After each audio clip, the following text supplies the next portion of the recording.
तं देवा पञ्जलिनमंसन्ति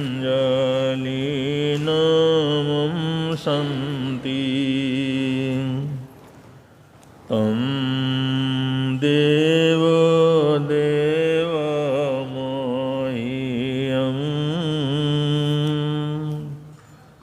शिरसा वन्दे महावीरम् एको वीणमुकारो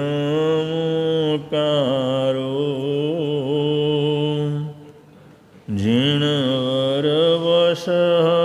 सबद्धमानस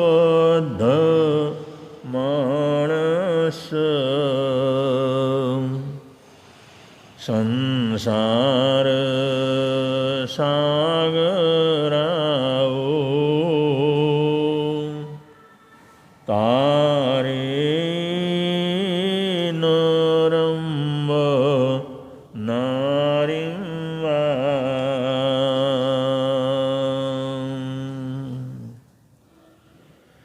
त्रिभुवन पीड़ा हरणहार हो तुमको मेरा नमस्कार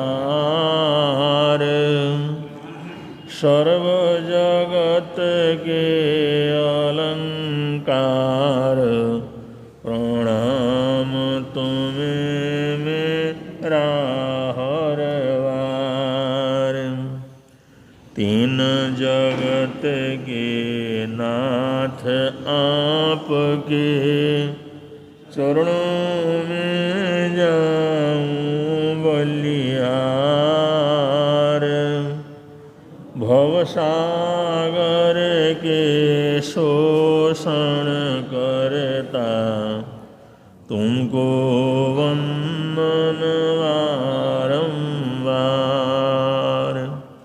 भवसागर के शोषण करता तुमको वंदन बारंबार।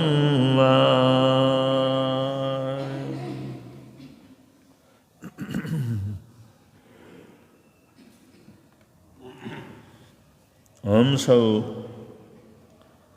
श्रवण भगवान महावीर स्वामी का निर्वाण कल्याणक मना रहे हैं। आज से 2500 वर्ष पहले श्रवण भगवान महावीर स्वामी इन्हीं दिनों में अंतिम देशना देते हुए तमाम कर्मों को तोड़ करके मोक्ष के अंदर पधार गए थे। प्रभु परमात्मा की वो जाओ जलाली, वो धर्म प्रभावना, उसी के अंदर आज हम लोग जुड़े हुए हैं। और ऐसे लाखों व्यक्ति इस पर्व को तरह तरह से मनाते हैं।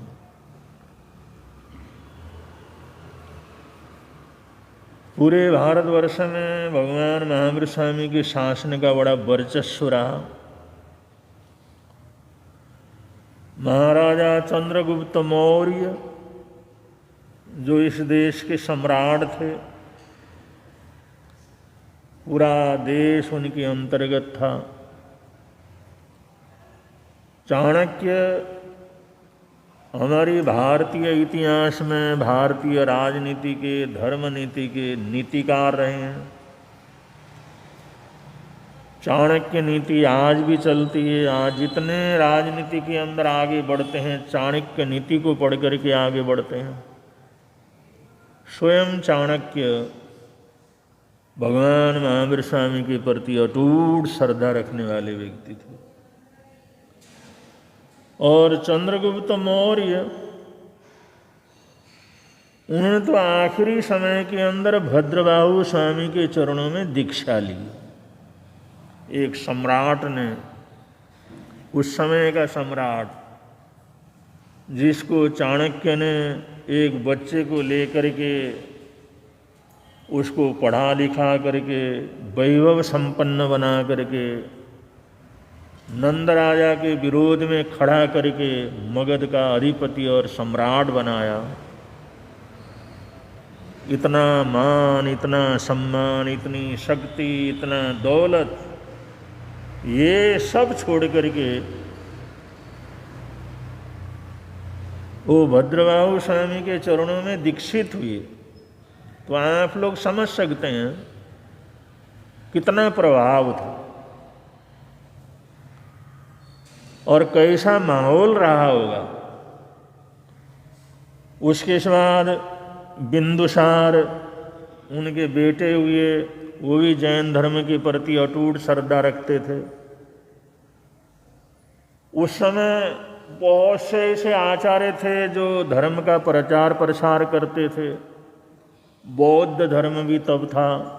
अब ये राजा महाराजा थे, ये लोग सबको संभालते थे, सबके पास जाते थे, सबका सहयोग करते थे, सबका संरक्षण करते थे।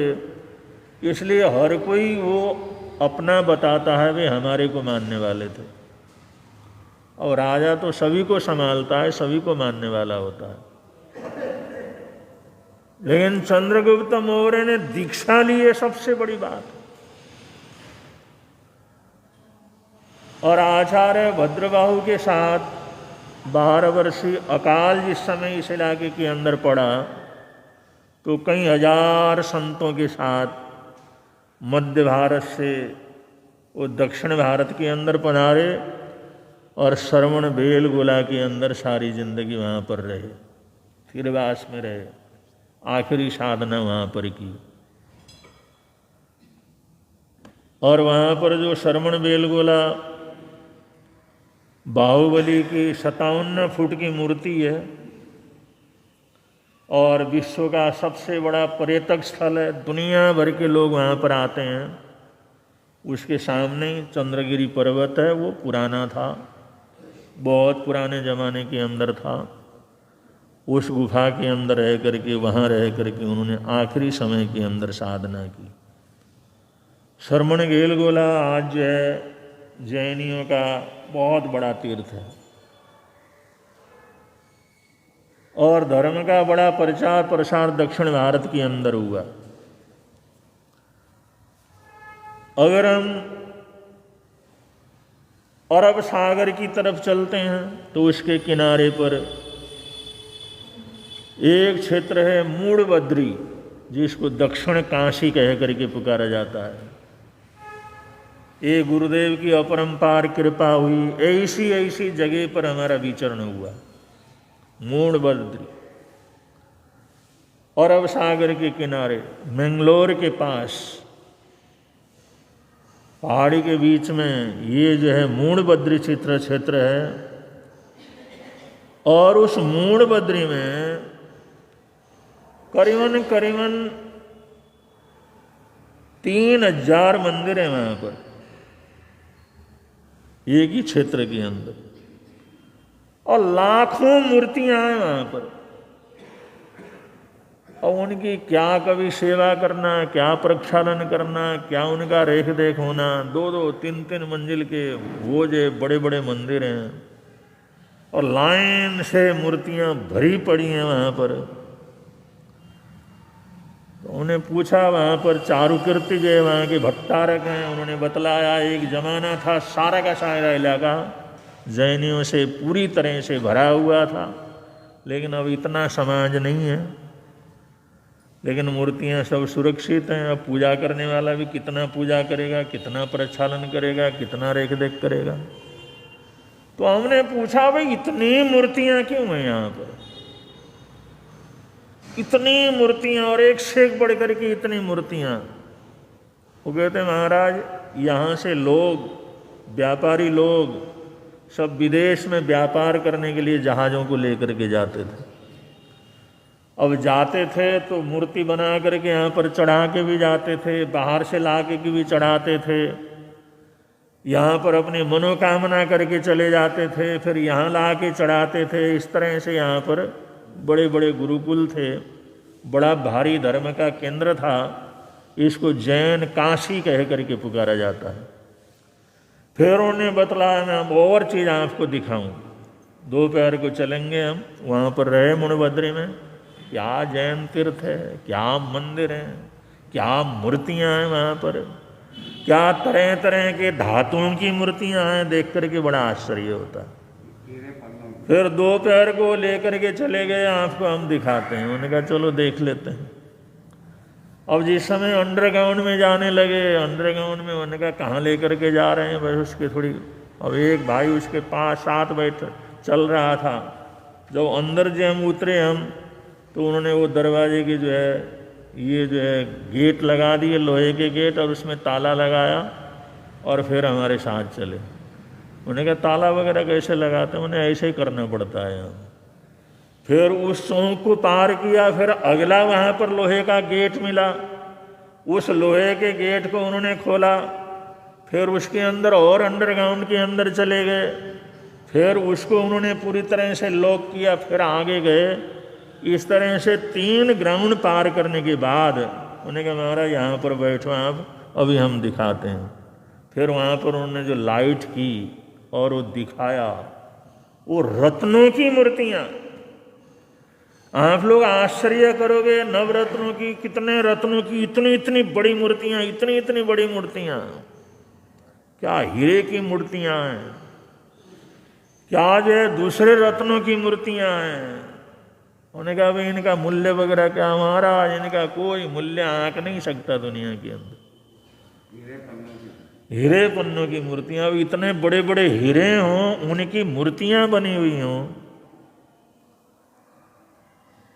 तो देख करके हमारे को भी बड़ा आश्चर्य हुआ। इतना कुछ महाराज ये सब व्यापारी लोग लाते थे और यहाँ पर छोड़ के चले जाते, इतनी समृद्धि।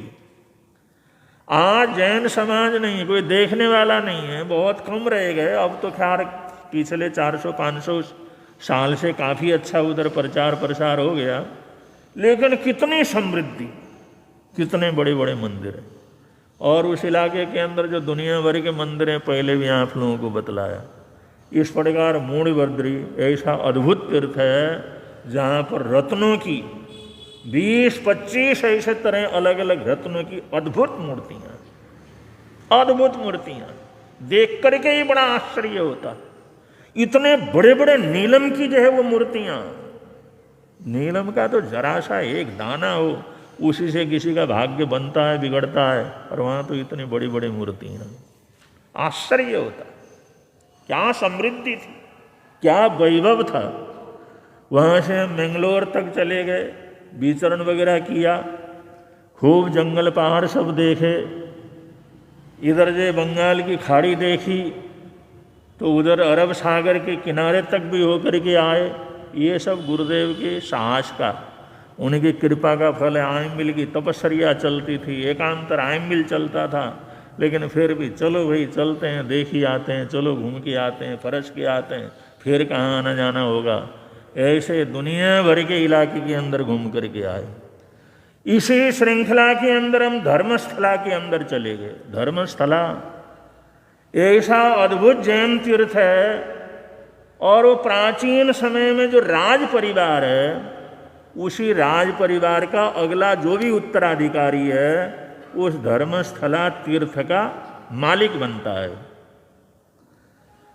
इस समय जो वहाँ के धर्माधिकारी हैं वीरेंद्र हेगड़े, डॉक्टर वीरेंद्र हेगड़े हैं, उनको अभी भाजपा ने राज्यसभा का सदस्य नियुक्त किया, और कहते हैं अरबों अरबों की संपत्ति के मालिक हैं। उस समय भी उन्होंने दिखाया, बड़े सेवा के कार्यक्रम वहाँ पर चलते हैं, और सैकड़ों सैकड़ों के हजारों उनकी तो स्कूलें चलती हैं, मंदिरें चलती हैं, ट्रस्ट चलते हैं। अब धर्मस्थला ऐसा तीर्थ है, उसमें 3 पहाड़ हैं। एक पहाड़ी के नीचे तो जो आदिनाथ भगवान का जो मंदिर है, बड़ा पुराना मंदिर, वहीं पर उन्होंने शिव जी का मंदिर भी बनाया हुआ है, क्योंकि दुनिया भर के लोग जो शिव जी को मानने वाले, अब जैन तो इतने आए नहीं, जैन तो है नहीं, जैन तो थोड़े ही हैं। और इसलिए उन्होंने उनकी मूर्ति वहाँ पर मैन में लगा रखी है, जिससे कम से कम इधर की जनता का आने जाने का इनका जो सहारा, इतना प्राचीन समय से आते जाते रहे हैं, तो उस हिसाब से वहाँ पर पूजा सबसे ज़्यादा होती है वहाँ पर शिव जी के मंदिर की। लेकिन वहाँ पर आदिनाथ भगवान का मंदिर है, इनके महल के साथ साथ ही मेन मंदिर वही है। लेकिन जिस समय जैन नहीं रहे तो उनकी सुरक्षा के लिए वहाँ पर शिव मूर्ति की स्थापना की गई। और सामने एक बड़ा पहाड़ है, उस पहाड़ के ऊपर बाहुबली की बड़ी ऊंची मूर्ति बनी हुई है। और एक पहाड़ है उसके अंदर कोई देवी है, उस पहाड़ के ऊपर कोई भी स्त्री को ऊपर जाना अलाउ नहीं है। कोई जाए तो वहाँ पहुँचने से पहले ही वो गिर जाती है वहाँ से। और वो पता नहीं क्या रहस्य है, क्या ऐसी बात है, क्या उसके ऊपर है। उसके ऊपर कोई लड़की, कोई स्त्री उस पर्वत के ऊपर नहीं जा सकते। मंदिर है किसी देवी का। ये सब देख कर के आए। और वहाँ पर बड़े से बड़े लोग, वहाँ पर ऐसे उनके सेवा के लिए बहुत से संस्थान वगैरह चलते हैं। तो यही जो है वीरेंद्र हेगड़े जी थे और उनकी महारानी वगैरह, परिवार वगैरह सब था। आते थे, बैठते थे, सब बताते थे कहाँ कहाँ गए। और उन्होंने इतना बड़ा म्यूजियम बना रखा है, इतना ये जो है हॉल है, तो उसके अंदर दुनिया भर के जो उनको गिफ्ट मिले हैं, उनके दादा को, उनके परदादा को, उनके परदादा को, वो सब वहाँ पर उन्होंने संभाल करके रखा हुआ। महाराज ये इतना बड़ा म्यूजियम है और इतनी पुरानी पुरानी चीज़ें हैं, इनका कोई मोल तोल हम कोई नहीं कर सकता। इनका कोई मोल तोल नहीं दुनिया के अंदर। ऐसी ऐसी चीज़ें वहाँ पर बना करके रखी हुई हैं। और वहीं पर धर्मस्थला है, तो धर्मस्थला वहाँ पर हर दिन 9,000 से 10,000 व्यक्ति फ्री के अंदर भोजन करते हैं। 9,000 से 10,000। और रविवार और सोमवार के दिन तो 13-14 हजार आदमी भोजन करते हैं। अब इतना लोग आते हो, आप लोग हिसाब लगाओ। तिरुपति तो कुछ भी नहीं है वहाँ के हिसाब से। तिरुपति के अंदर तो दर्शन के टैक्स वगैरह लगते हैं, वहाँ पर लगते हैं, रुकने के जो किराए वगैरह, दुनिया भर का पैसा कमाने का है। लेकिन वहाँ पर फ्री, हर दिन 10,000 लोगों को भोजन तीनों टाइम का फ्री रहता है। और जो वहाँ के भोजनालय उन्होंने हमारे को बतलाया, क्या क्लीन है और सारा मशीनों से भोजन बनता है। क्या उस सारे एरिया में एक भी मक्खी कहीं पर दिखाई दे? ऐसी व्यवस्था है, रोज का इतना भोजन। तो उन्होंने अपने गोदाम बतलाए। अरे भाई ये गोदाम, अरे क्या उसमें सब्जियां भरी पड़ी हैं, क्या फल भरे पड़े हैं, क्या उसके अंदर अनाज के गोदाम भरे पड़े हैं। इतना उन्होंने कहा महाराज सब लोग गाँव के लोग हैं ना, सब ला ला करके भर के छोड़ के जाते हैं। हम तो क्या है व्यवस्था करते हैं, बस ओ दुनिया भर का ला करके छोड़ के जाते हैं। और दुनिया भर का अब इतने लोगों को फ्री के अंदर भोजन मिलता है। कम से कम 3,000-4,000 वहाँ पर 3-4,000 जो है ऐसे हैं धर्मशालाएं हैं, दुनिया भर की धर्मशालाएं। और 3 दिन के लिए पूरी तरह से फ्री हैं, कोई उनका चार्ज नहीं लगता। 3 दिन के बाद भी अगर किसी ने रुकना हो तो मेंटेन का चार्ज जो लेते हैं, वरना 3 दिन के लिए सारा फ्री रहता है। और जो आओ वहाँ पर फ्री के अंदर रहो, फ्री के अंदर भोजन करो, फ्री के अंदर यात्रा करो, दर्शन करो, धर्म ध्यान करो। हो सकता है ऐसा तीर्थ। तिरुपति बड़ा है लेकिन वहाँ तो कदम कदम के ऊपर पैसा खर्च होता है।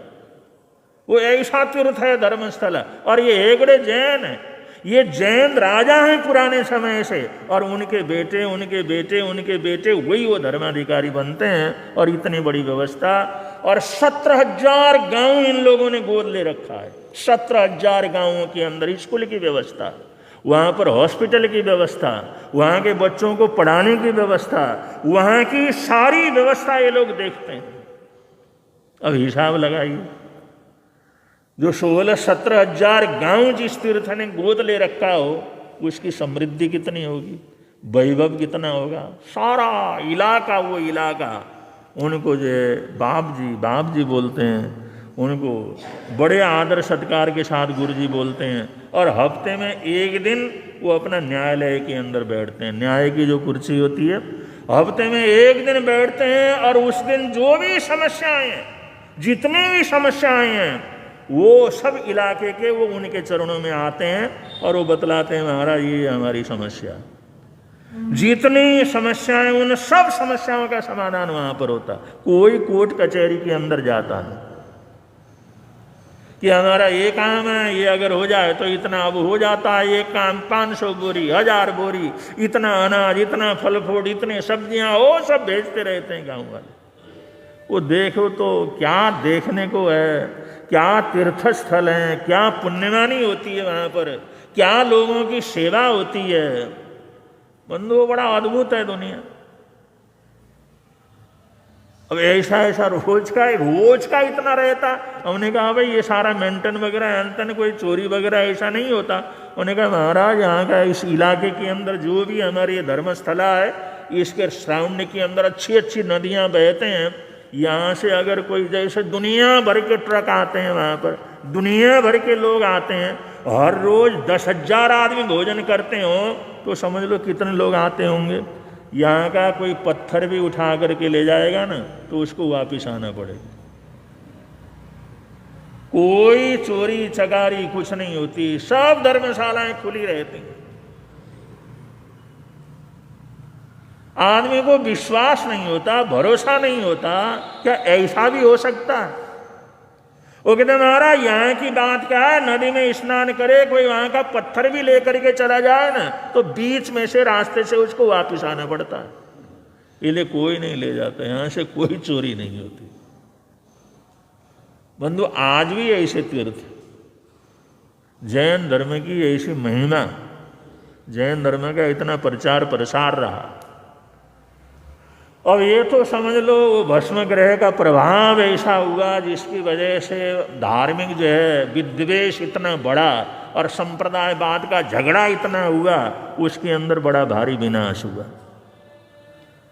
अब देखो नेपाल में अब हम लोग 17 वर्ष की उम्र, 16-17 वर्ष की उम्र तक मैं वहाँ पर रहा, 8वीं तक पढ़ाई की। अब 8वीं तक पढ़ाई बोले तो काफ़ी, उस जमाने के अंदर तो अच्छी पढ़ाई होती, लेकिन जैन का नाम मैंने वहां पर कभी सुना नहीं। 8वीं तक पढ़ाई की, जैन का शब्द कभी पढ़ा नहीं। जबकि नेपाल ये जैन धर्म का गढ़ रहा, जैन धर्म का गढ़, क्योंकि जैन धर्म का तो बड़ा भारी प्रचार रहा वहां पर। मिथिला, जनकपुर, ये जो है नेपाल की राजधानी पड़ती थी पहले। ये रामचंद्र जी का ससुराल वगैरह वहीं पर रहा, सीता जी की जन्मभूमि है, बुद्ध की जन्मभूमि है।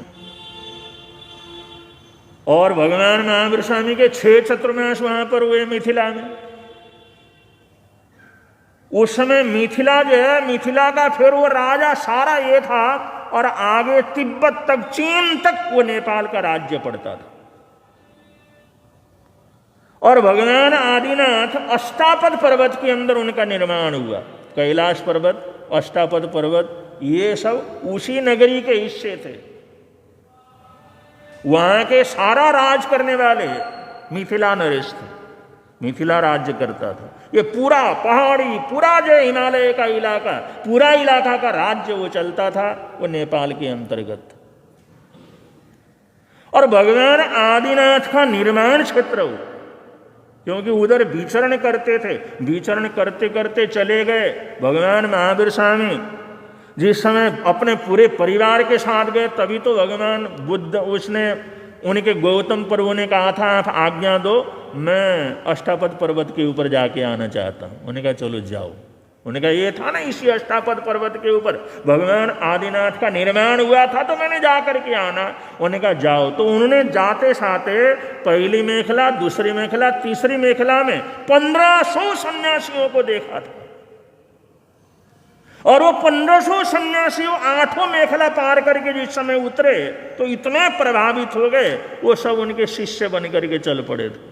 और वो 1500 को केवल ज्ञान, केवल दर्शन हुआ था।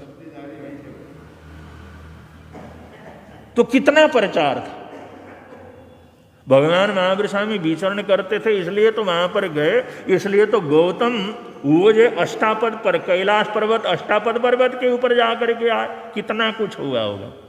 नेमिनाथ भगवान, नमीनाथ भगवान 21वें तीर्थंकर, उनका वहाँ वो जन्म क्षेत्र, उनका जन्म हुआ, उनका जन्म कल्याणक, दीक्षा कल्याणक साधना उस भूमि के अंदर हुई। मल्लिनाथ भगवान 19 में तीर्थंकर, उनका वहाँ जन्म हुआ और वहीं पर उनकी दीक्षा हुई, वहीं पर उनकी आराधना साधना हुई, सब आराधना साधना हुई। और भगवान महावीर स्वामी के समय भी इतना प्रभाव था। और उन्हीं पर्वतों के ऊपर, उन पर्वत गुफाओं के अंदर साधना करने के लिए भगवान महावीर स्वामी के बाद जो अंतिम 14 पूर्वधारी भद्रबाहु स्वामी थे, वो महाप्राण साधना करने के लिए नेपाल के अंदर गए और कई हजार साधुओं के साथ गए थे। अब जिस समय वो जो अकाल वगैरह पड़ा, दुष्काल वगैरह पड़ा, और उसकी वजह से वो उधर जाकर के साधना कर रहे थे, पाटलिपुत्र में जिस समय सम्मेलन हुआ तो पता लगा सब जे भूल गए हैं, शास्त्र भूले में आ गए हैं। देखा भाई इसमें 14 पूर्व 11 अंग तो पूरे हो जाते हैं, लेकिन 14 में जो 14 पूर्व का ज्ञान है वो अधूरा रह रहा है। तो ये बड़ा भारी समस्या पैदा हो गई, इसमें तो कोई किसी को भी पूरा का पूरा याद नहीं है। तब ये पता लगा, ये हुआ भाई ये भद्रबाहु स्वामी है, उनके पास सब है, उनके साथ क्या करना है, पढ़ना।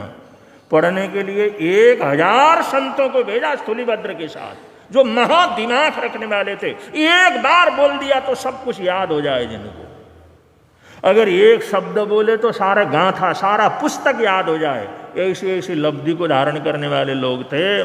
तो उन लोगों को वहाँ पर भेजा, उनकी परीक्षा होती रही। परीक्षा होते होते सिर्फ एक भद्र स्थूलीभद्र सिर्फ वो पास हुए, उनको देना उन्होंने स्वीकार किया, भाई इसको मैं 14 पूर्व का ज्ञान कराऊंगा।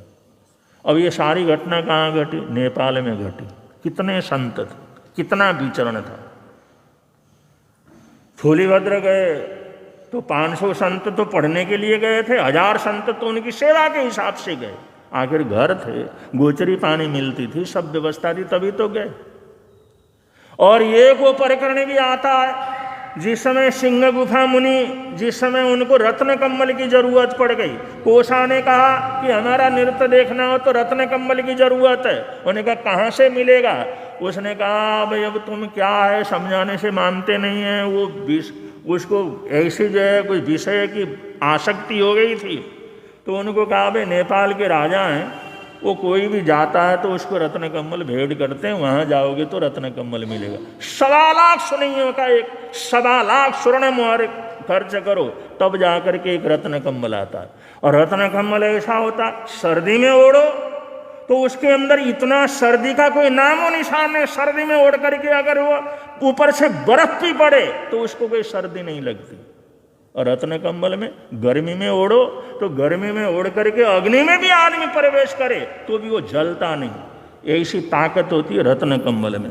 और हर तरह की शक्ति देता है, हर तरह की सामर्थ्य देता है, सद्भावनाएं देता है, संकल्प करने की ताकत देता है। रत्न कम्बल कोई साधारण नहीं होते, और रत्न वस्त्रों में रत्न समान वस्त्र होता है।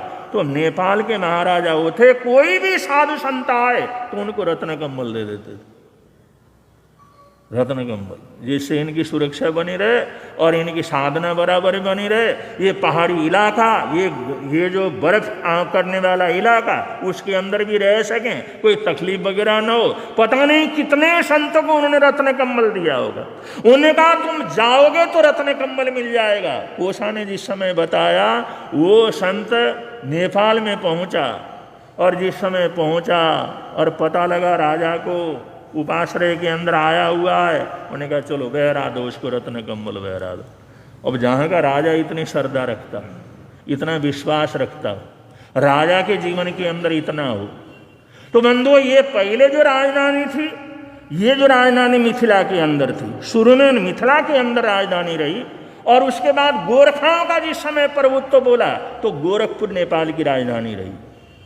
जिस समय गोरखपुर जो इधर को आ गया, उसके अंदर रगड़े झगड़े बहुत हो गए। किसी राजा ने गोरखपुर को जिस समय जीता तो पृथ्वीराज नारायण शाह, उनके जो पुरखों ने काठमांडू को जो है वो राजधानी बनाया। और काठमांडू क्या है, एक तरफ तो पूरा का पूरा हिमालय पर्वत है, और तीनों तरफ इतने ऊंचे ऊंचे पर्वत हैं, 3-3, 4-4 किलोमीटर की चढ़ाई करके फिर काठमांडू में जाना पड़ता है। तो वहां पर इतना बड़ा तालाब था, इतना बड़ा तालाब था वो दुनिया भर का। तो राजा ने सोचा भाई सुरक्षा की दृष्टि से इससे अच्छी जगह कोई नहीं मिलेगी। तो वो तालाब का पानी वहाँ से निकलवा दिया, क्योंकि चारों तरफ पर्वत था और पीछे तो हिमालय पर्वत था, इतनी सुरक्षित, और कोई भी दुश्मन यहाँ पर नहीं आ सकता, ये ऑटोमेटिक पूरी तरह से किला बना हुआ है। तो उन्होंने उसको काट करके पानी वहाँ से निकलवा दिया, तो काष्ठ मंडप बनाया, तो उसको फिर राजधानी बनाई। फिर वो नेपाल की राजधानी वो रही। पहले जो मिथिला उसकी राजधानी रहती थी, फिर गोरखपुर राजधानी हुई, और गोरखा के नाम से तो सब जानते हैं, गोरखा पलटन, गोरखा वाले तो सब नेपाल वाले होते हैं, वहाँ की जाति है। और जिस समय वो भी इधर उधर हो गया, क्योंकि रजवाड़े थे, लड़ाई झगड़े वगैरह चलते थे, फिर काठमांडू को उन्होंने सुरक्षित हिसाब से वहाँ पर उन्होंने राजधानी बनाई। अब जो काठमांडू राजधानी है। तो कहने का मतलब है, नेपाल में इतना धर्म का प्रचार प्रसार था, इतने लोग थे, इतने साधना करने वाले साधु संत जाते थे, लेकिन अब आकर के हमने 17 वर्ष की उम्र तक एक बार भी जैन शब्द को न सुना, न वहाँ पर कहीं पर पढ़ा। वो यहाँ आकर के हमारे को पता लगा जैन भी कोई कुछ होता है। तो ये सब विनाश वहाँ पर कैसे हुआ? जैसे राजा का इतना मान सम्मान था, तो विरोधी थे, उन्होंने सोचा भाई ये बड़ा गलत है, इनको जो यहाँ से भगाना चाहिए, राजा के मन के अंदर इनके प्रति द्वेष पैदा करना चाहिए। उसने पढ़ करके, लिख करके, तैयार हो करके इतना अध्ययन किया, इतना पढ़ा, इतनी तपस्या की, इतनी साधना की, वो आदमी आचार्य बन गया। किसके लिए? सिर्फ जैन धर्म को नीचा दिखाने के लिए। वो बैर विरोध में वो आचार्य बना, और जिस समय नेपाल के अंदर गया और उसको पता लगा कि हर पक्षी को आज ये जो सामायिक करते हैं, कौशल वगैरह करते हैं, सामायिक करके बैठते हैं, और जो है वो जिस समय उपाश्रय के अंदर जिस समय रुका, तो राजा जिस समय आया, अब राजा की इतनी भावना थी, इतनी सद्भावना थी, रोज सामायिक करके जो है फिर करते थे, रोज की सामायिक उनकी थी, या पक्षी वगैरह ऐसे तिथियों के अंदर सामायिक करते थे। तो वो आदमी जिसके मन के अंदर ये था भाई जैन धर्म को मैंने बदनाम करना, जैन धर्म का वर्चस्व खत्म करना है, ये जो प्रभाव राज परिवार के अंदर ये खत्म करना है और इनका वर्चस्व नष्ट करना, इस विद्वेष से उसने पढ़ाई की, लिखाई की, दीक्षा किया, साधना की, तपस्वी बना, आचार्य तक बना। फिर वहाँ पर जिस समय गया और ये आचार्य बैठे हुए थे, तो राजा ने जा करके वंदना वगैरह किया, सब बातें हो गई, वो सामायिक लेकर के बैठ गए, अपना सारा वर्दी उतार करके रखा, तो उसने उन्हीं के तलवार को उठा करके राजा को कत्ल कर दिया, और कत्ल करके वहां से जो भागा उनका तो प्लान था। और ये हुआ भाई जैनाचार्य ने गद्दी हथियाने के लिए आचार्य राजा की हत्या कर दी।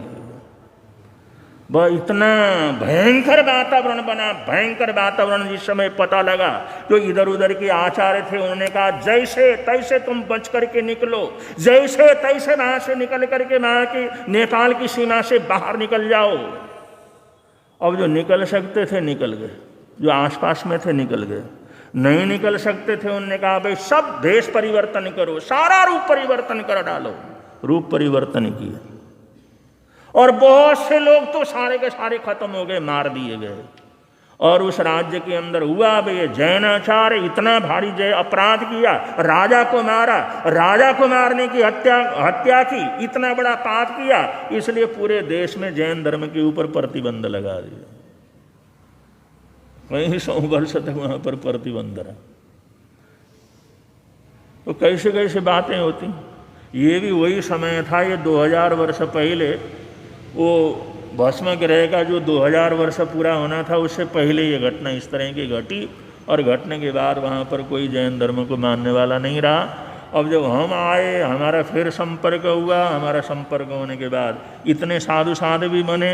अभी हम नेपाल के 42 साधु साधु भी हैं, और हमारे मणिभद्र मुनि ने तो खूब वहाँ पर प्रचार प्रसार किया, पोखरा में थानक भी बनाया, और इधर से व्यापारी वगैरह चले गए, तेरहपंथी लोग चले गए, तो उन्होंने अपने अपने लोगों को बुलाया। काठमांडू में मंदिर भी बनाया हुआ है, दिगंबर मंदिर भी है, शिवतांबर मंदिर भी है, उपाश्रय भी है, रुकने की जगह भी है, और हमेशा बाहरों में चौका भी चलता है।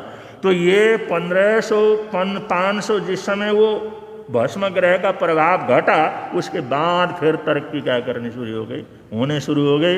इस समय 8000 व्यक्ति नेपाल के अंदर हैं जैन, 8000 जैन वहाँ संख्या के अंदर रहते हैं। ये सब ये पीछे जो है वो भस्म ग्रह उतरने के बाद ये सब कुछ हुआ। तो मेरा कहने का मतलब ये था कि भाई ये ग्रहों का ऐसा प्रभाव पड़ा और इसका दुष्प्रभाव समाज को बहुत बुरी तरह से भुगतना पड़ा।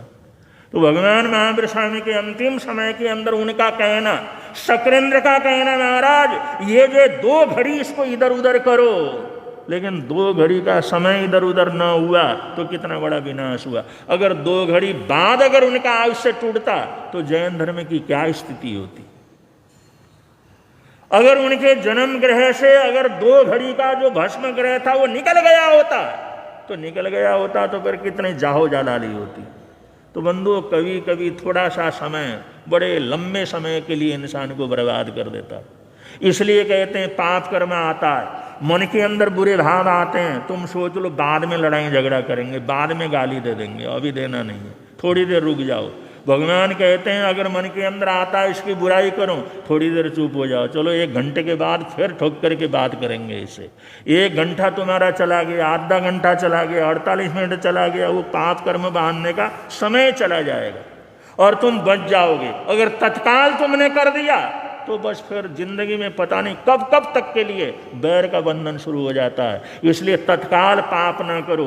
पाप करने का ऐसा प्रसंग आए, गाली देने का प्रसंग आए, लड़ने का प्रसंग आए तो थोड़ी देर रुको, चलो बाद में दे देंगे इसको जवाब, बाद में बोलेंगे इसके, वो थोड़ा टाइम टाल दो। वो टाइम टाला तो लंबा समय तुम्हारा सुख का क्या करेगा, रहेगा। अगर वो टाइम टाल ना सके, अगर उस समय जागृत न रहे तो पता नहीं ये कर्म तो क्षण भर के अंदर करते हैं और जन्मों जन्मों के लिए बंधन के कारण बन जाते हैं। तो ये घटना हमारे को बतलाती है कितनी सावधानी जीवन के अंदर रखना चाहिए और कितनी शांति जीवन के अंदर रखना चाहिए। हमारे आराध्य गुरुदेव श्री शांति स्वरूप जी महाराज साहब वो कहते थे, विशाल अगर कोई भी पत्र आ जाए, कोई भाई भी आता, अगर किसी ने तुम्हारे को उल्टा सीधा लिखा है, कोई बात लिखा है, वो पत्र पढ़ लो और लिख डालो, जो उसको लिखना हो लिख डालो, दिल खोल करके लिखो, लेकिन पोस्ट नहीं करना, उसको रख देना, लिख करके रख देना। लिखने से अपने दिल का जो भड़ास सब निकल जाता है, लिखना। और फिर जब दूसरे दिन तीसरे दिन जब पोस्ट करना हो तो फिर उसको एक बार पढ़ करके फिर पोस्ट करना। 2 बार पढ़ोगे तो उसको फाड़ करके फेंक दोगे, अरे मैं कितना बेवकूफ़ था, मैंने क्या लिख दिया, ये कोई लिखने की चीज़ थी। तो दूसरी बार अगर तुम जो 1 बार उसको पढ़ोगे तुम्हें पता लगेगा तुम्हारी औकात क्या है, तुम क्या करने लग रहे थे, कितना बड़ा पाप कर रहे थे, कितना बुरा कर रहे थे। इसलिए कभी भी किसी को लिखना हो, क्योंकि होता ही है, किसी ने कुछ कर दिया, कुछ हो गया, कोई पत्र वगैरह आया, किसी को लिखना है, किसी को बोलना है, लिख डालो, लेकिन उस समय पोस्ट नहीं करना, दोबारा पढ़ करके पोस्ट करना। लेकिन वो पढ़ने से पहले तुम पोस्ट क्या करोगे, फाड़ करके उसको फेंक दोगे। तो थोड़ा सा पाप का समय टालते हैं ना तो जिंदगी में पुण्यवानी बढ़ती है। तो यही जैन धर्म का संदेश है, इसी चीज़ को जीवन में अपनाने का प्रयत्न करना है। भगवान महावीर स्वामी का जीवन और उनकी प्रेरणा क्या क्या कैसे कैसे चलती रही वो सब चल रहा है। आगे के प्रकरण आगे बतलाएंगे, बड़े प्रेम से आप लोग बोलेंगे, मिलता है आनंद प्रभु की वाणी से, मिलता है आनंद प्रभु। आज का अगर किसी का एकासना वियासना हो तो एकासना वियासने का प्रत्याख्यान, आज के एकासना वियासने का बचकान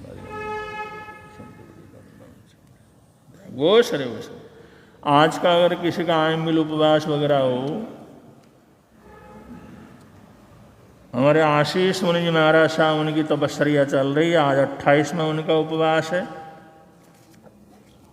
बड़ी कठिन तपस्या वो कर रहे हैं और 22-23 तक तो पूरी साता थी, उसके बाद काफ़ी कमजोरी वगैरह उनको हुई है, लेकिन फिर भी वो कहते हैं भाई मैं तो पूरी तरह से अब मांस कमण संपन्न ही करना है। उनको सातापूर्वक संपन्न हो ऐसी हार्दिक प्रार्थना करते हैं, क्योंकि लंबी तपस्या करते हैं, उग्र तपस्या करते हैं। 1 महीने तक जो है केवल गर्म पानी के साथ रहना अपने आप में बहुत बड़ा चमत्कार है, बहुत बड़ी आत्मशक्ति की बात है। तो उनको साता रहे ऐसी हार्दिक प्रार्थना करते हैं। और 26 तारीख को उनकी पचखावणी है और 27 तारीख को उनका पारना है। आज का जाप है श्री पार्श्वनाथ भगवान को वंदन बारंबार, श्री पार्श्वनाथ भगवान को वंदन बारंबार, श्री पार्श्वनाथ भगवान को वंदन बारंबार, श्री पार्श्वनाथ भगवान को वंदन। अब संघ की तरफ से सूचनाएं हैं, उसके बाद मंगल पाठ हो।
इस परिवार की तरफ से है, इसलिए काफी समय से यही परिवार दिवाली वाले दिन का जाप कराता है।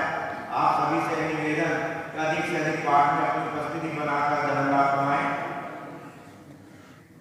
आज 5 साल से 15 साल तक के बच्चों की जिन्होंने यहाँ समाई किया पर बाबा श्री राजवीर जी जैन आनंदपुरी परिवार की तरफ से रहेगी।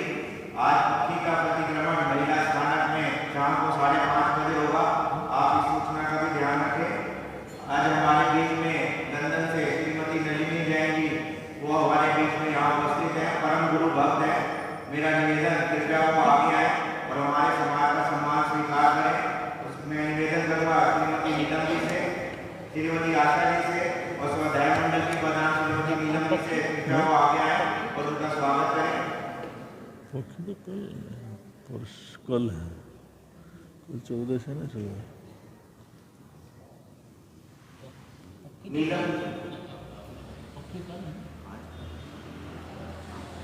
नीलम जी स्वाध्याय मंडल के प्रधान आप भी आए। आज तो ठीक है नहीं।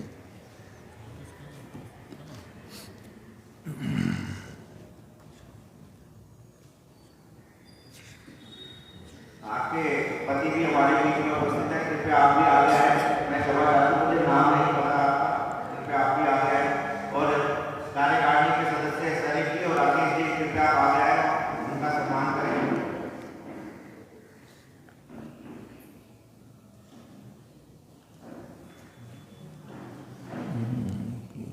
5:30 बजे तक।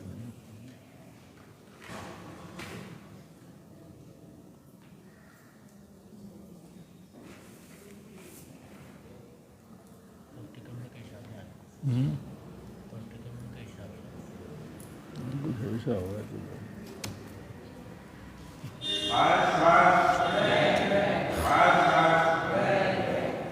आज के गति में महिला वर्ग में 1465 1465 नंबर, पुरुष वर्ग में 897 897 नंबर।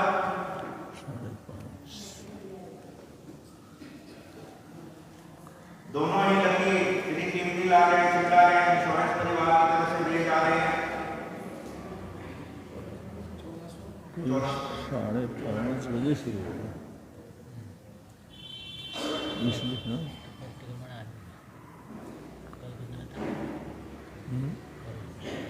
क्या 5:30 बजे 14 सभी आचार्य प्रवर्तकों की जय। वर्तमान आचार्य सम्राट डॉक्टर शिव मुनि जी महाराज की जय। बहुत तपस्वी स्वामी श्री निहाल जी महाराज की जय। दादा गुरुदेव स्वामी श्री खूबचंद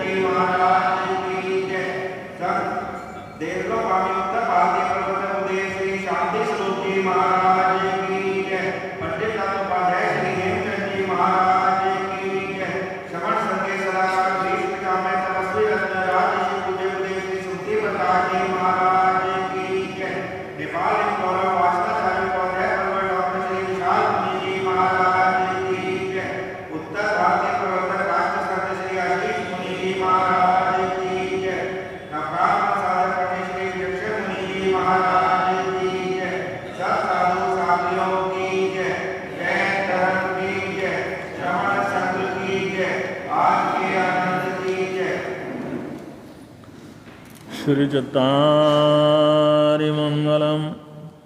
हरिहन्तामङ्गलं सिद्धामङ्गलं साऊमङ्गलं केवलीप्रणतो धम्मो मङ्गलं चत्तारिलोकोत्तम हरिहन्तालोकोत्तम सिद्धालोकोत्तम साऊलोकोत्तम केवलीप्रणतो धम्मो लोकोत्तमो चत्तारि शरणं प्रपद्यामि हरिहन्ते शरणं प्रपद्यामि सिद्धे शरणं प्रपद्यामि साऊ शरणं प्रपद्यामि केवलीप्रणतं धम्मं शरणं प्रपद्यामि ये चार शरण दुख हरण जगत में और न शरण कोई होगा जो भव प्राणी करे आराधन उसका अजर अमर पद होगा उसका सदा ही मंगल हो